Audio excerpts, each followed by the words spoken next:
j'ai pris une pause, une vraie pause. Et pas seulement une pause de publication sur les réseaux sociaux ou sur le podcast.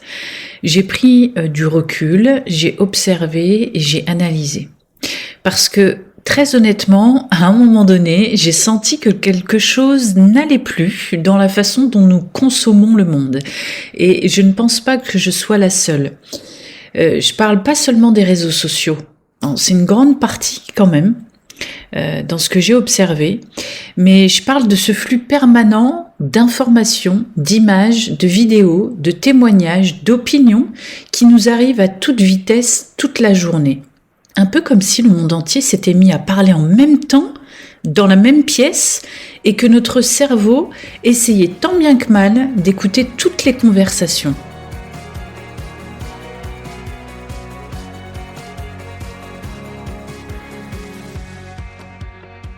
Depuis quelques années maintenant, on observe que, en permanence, notre cerveau est exposé à une quantité d'informations émotionnellement lourdes qu'aucune génération avant nous n'a connue à cette intensité. Les conflits internationaux, les crises politiques et surtout l'accès permanent aux images et aux vidéos en direct. À titre comparatif, nos grands-parents, eux, entendaient les informations principales à la radio, quand ils avaient accès à la radio, ou ils lisaient le journal. Nos parents, eux, lisaient encore le journal et ils regardaient le journal télévisé 2 ou 3 fois par jour. Voilà. Mais nous voyons. Nous voyons les visages, nous voyons les villes détruites, nous voyons la détresse humaine et nous la voyons immédiatement. Alors c'est pas que je récuse les réseaux sociaux ou l'information que vous percevez, parce que ça nous permet aujourd'hui de ne plus être ignorants, parce que pendant que nos parents, nos grands-parents étaient préservés de l'immédiateté des choses, ils étaient ignorants de ce qui se passait en réalité. Mais par contre, ce que je constate, c'est que jamais dans l'histoire humaine, nous n'avons eu accès dans notre poche à des scènes d'horreur du monde entier en temps réel. Et parmi ces scènes, justement, comme je le dis, il y a l'horreur, et donc des choses que l'esprit humain n'est pas censé vivre, tout d'abord, mais regarder tous les jours. Nous assistons désormais, presque en direct, à des scènes de guerre, à des civils pris sous les bombes, à la mort d'enfants, à des catastrophes climatiques, à des procès de tueurs en série, de violeurs en série. On voit même des femmes se faire battre en direct et c'est devenu pratiquement la norme. Et ce qui est très dérangeant pour le cerveau et pour l'être humain qui a des valeurs, c'est qu'on assiste même à des discours qui tentent ou qui justifie ces tragédies. Et pour beaucoup de gens, cela vient créer une dissonance cognitive extrêmement violente. Parce que notre instinct humain, lui, il nous pousse naturellement à protéger la vie. C'est inscrit dans notre biologie, ou chez les voisins, etc. Notre corps réagit. Quand quelqu'un souffre, quelque chose en nous se mobilise. Mais en parallèle, certains récits viennent rationaliser l'inacceptable. Ils viennent analyser, expliquer et même justifier. Et c'est là que notre cerveau se retrouve dans un conflit interne profond. Une partie de nous ressent l'horreur, la compassion, l'indignation, et à juste titre, et une autre partie essaie de comprendre des narratifs qui vont à l'encontre de notre instinct le plus fondamental, celui de préserver la vie. C'est une tension psychologique immense. Et pendant ce temps-là, notre système nerveux encaisse. Autrement dit, votre système nerveux est sollicité en permanence. Et c'est là que le problème commence. Parce que le cerveau humain n'a pas été conçu pour traiter une avalanche d'événements dramatiques provenant du monde entier. Pas du tout. Il a été conçu pour gérer ce qui se passe dans son environnement immédiat. Et pendant des centaines de milliers d'années, notre cerveau, il devait gérer des menaces locales, des choses locales, vraiment un prédateur, un conflit dans le groupe, une tempête, la pluie qui allait, je sais pas moi, détruire les champs, une famine, la maladie. Le danger, en réalité, il était visible, il était localisé et il était identifiable. Et surtout, il avait une fin. Aujourd'hui, ça n'est plus le cas, ça n'est plus possible. Pourquoi ? Parce que votre cerveau, il peut recevoir en une seule journée des images de guerre dans une partie du monde, une crise politique dans une autre partie du monde, une catastrophe naturelle, une épidémie, une tragédie humaine. Vous allez avoir tout ça en même temps avant même d'avoir bu votre premier café, pris votre petit-déj, dit bonjour à vos enfants, ou même ne serait-ce que de vous réveiller complètement. C'est-à-dire d'être attentif à vous-même. Vous imaginez ? Est-ce que vous avez remarqué ça d'ailleurs ? Essayez de vous observer le matin quand vous vous réveillez. Qu'est-ce que vous faites ? Parce que j'en ai déjà parlé dans d'autres épisodes, mais qu'est-ce que vous faites clairement avant de vous lever ? Parce que biologiquement, le cerveau, lui, ce que vous faites le matin, il y prête une attention toute particulière et je vous en ai parlé dans un épisode de la saison 1 et j'ai renforcé dans la saison 2. Biologiquement, le cerveau, il sait pas faire la différence entre une menace proche et une menace lointaine. Lorsque vous voyez des images de guerre, de destruction, de souffrance humaine, quel que soit le niveau de la souffrance humaine, certaines structures cérébrales, et notamment l'amygdale, s'activent comme si le danger pouvait surgir ici et maintenant. Votre système nerveux, il va passer en mode alerte. Et même si, objectivement, vous êtes en sécurité dans votre salon, qu'en ce moment ça va bien dans votre vie, avec vos amis, avec votre famille, avec vos enfants, avec votre mec, votre femme, eh bien, votre respiration, elle va se modifier. Votre rythme cardiaque, il va légèrement accélérer, voire beaucoup. Tout dépend, et ça je vais le développer après, tout dépend de ce que vous avez vécu dans votre vie. Et votre vigilance, petit à petit, elle va augmenter. Et si ces stimuli se répètent encore et encore, le corps, lui, ne redescend jamais complètement. Résultat, on observe chez énormément de personnes une augmentation de l'anxiété, un sentiment d'impuissance, une fatigue mentale profonde, des ruminations constantes et parfois même une perte de repères. Certaines personnes, ces derniers temps, enfin je le vois depuis une année maintenant, certaines personnes me disent « j'ai l'impression que le monde devient incontrôlable ». Et ce ressenti est très compréhensible. Parce que lorsque votre cerveau reçoit chaque jour la preuve visuelle que des choses terribles arrivent quelque part sur la planète, il peut finir par croire que le danger est partout et que plus rien n'est stable. Et cette sensation, elle est encore amplifiée par une caractéristique de notre époque qu'on omet de citer, la vitesse. La vitesse. Les informations ne nous arrivent plus 1 à 2 fois par jour, elles arrivent toutes les minutes sur plein de canaux différents.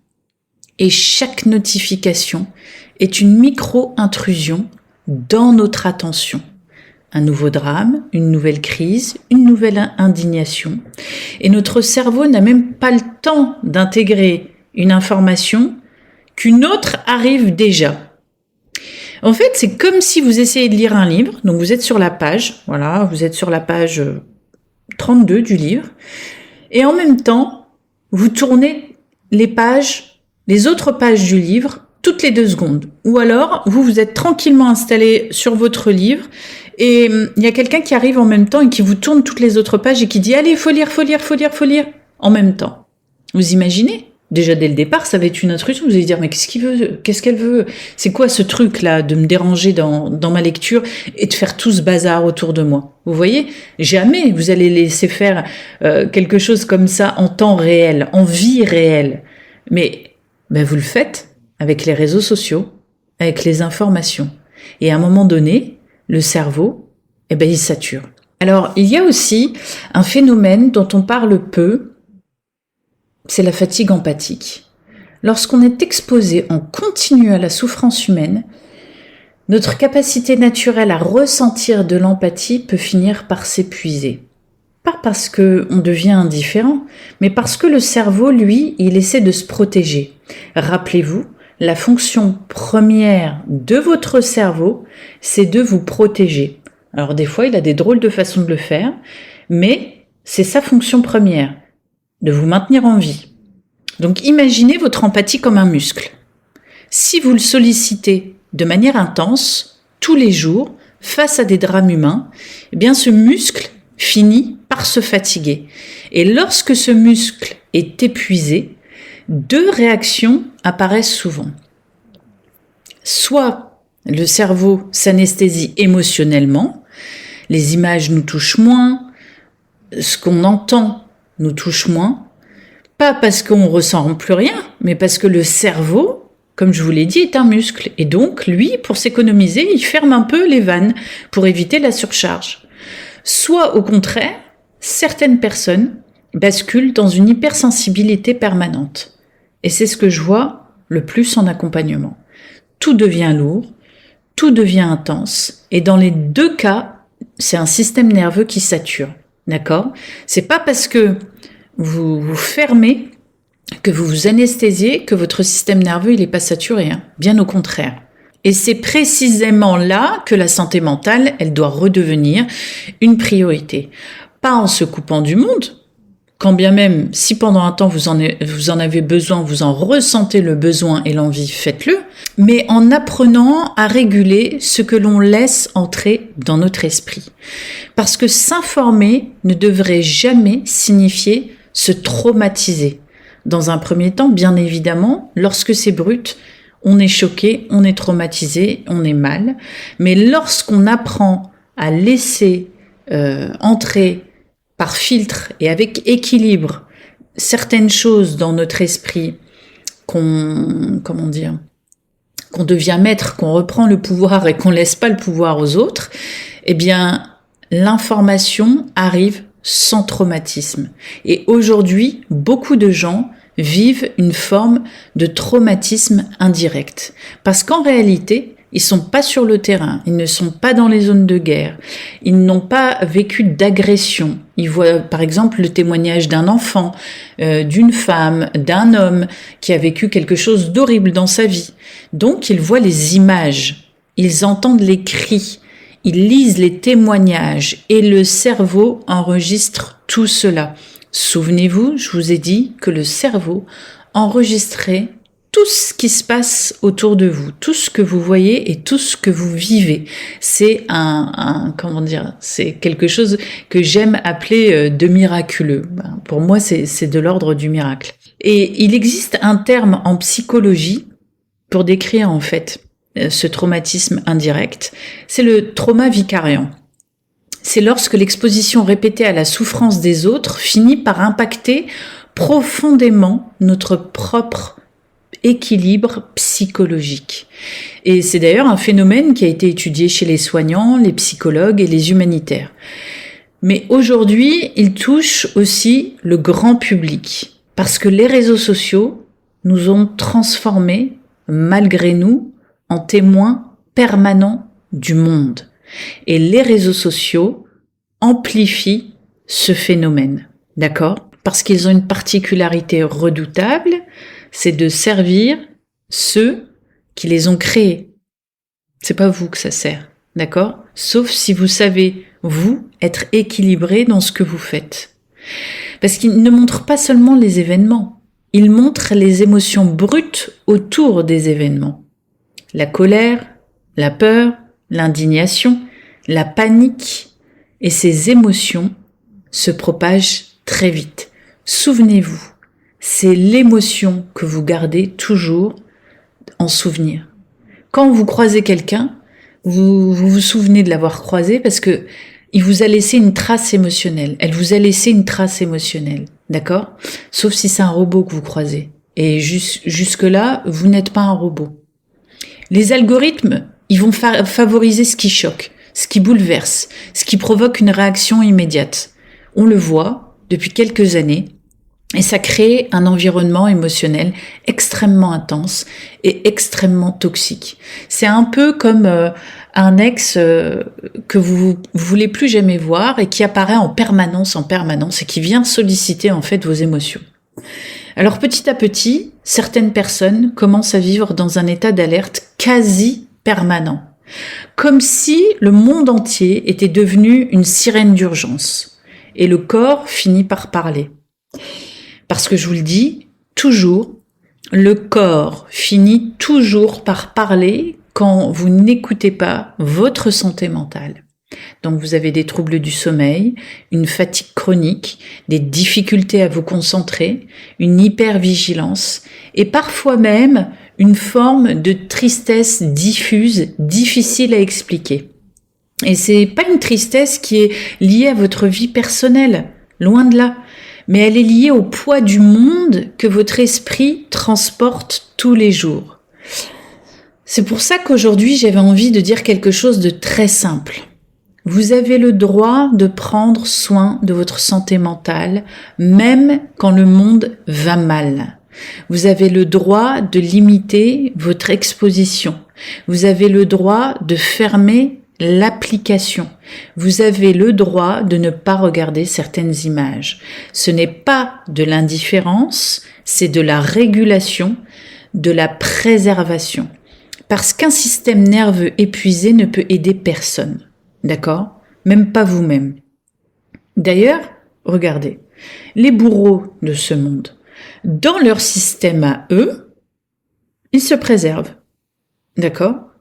Puisque dans leur système à eux, ils ont raison. Et que c'est une bataille dans les médias pour dire qu'ils ont raison, que si il y en a un qui tue plus que l'autre, eh ben il est plus valeureux, et puis qu'il a une quête en fait de rétablir la paix dans le monde.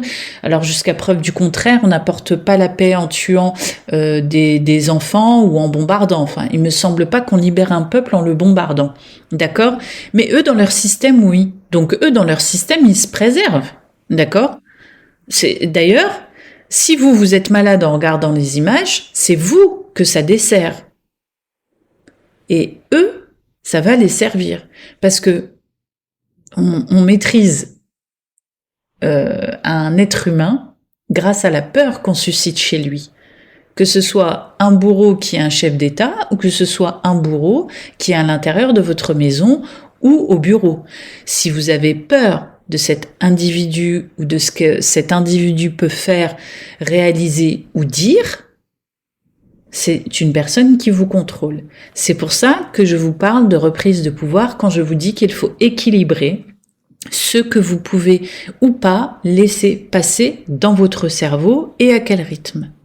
Et si vous voulez continuer à être une personne empathique, consciente, engagée, c'est votre première responsabilité que de préserver votre équilibre intérieur. Pas pour fuir le monde, pas pour faire l'autruche, mais pour rester capable d'y contribuer sans vous effondrer.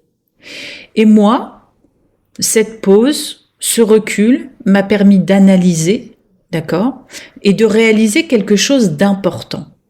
Pendant cette pause, je n'ai fait qu'une chose, en dehors de ma vie privée, c'est de m'occuper des gens que j'accompagne, comme je le fais depuis 10 ans. D'accord ? J'ai fait ça, voilà, métro, boulot, dodo, grosso modo, sans être sur les réseaux sociaux, mais en les analysant. Et d'ailleurs, j'ai été agréablement surprise, mais surprise surtout. Des gens m'ont envoyé des mails ou des messages en me demandant si ça allait bien. J'en suis très reconnaissante et j'éprouve une gratitude profonde puisque ça veut dire que comment dire, on a des attaches comme ça qui viennent du monde entier. Donc ça m'a énormément touchée, mais ça m'a interpellée parce que je me suis dit, donc ça signifie qu'à un certain moment, notre impact est tel que les gens s'inquiètent. Vous voyez ? Alors qu'en réalité, nous ne sommes pas tous sur les réseaux sociaux. Et ça doit pas être la norme. Moi d'ailleurs, j'y suis, c'est pour transmettre, pour prévenir, comment dire, informer le grand public en neurosciences, en santé mentale, pour vulgariser le propos.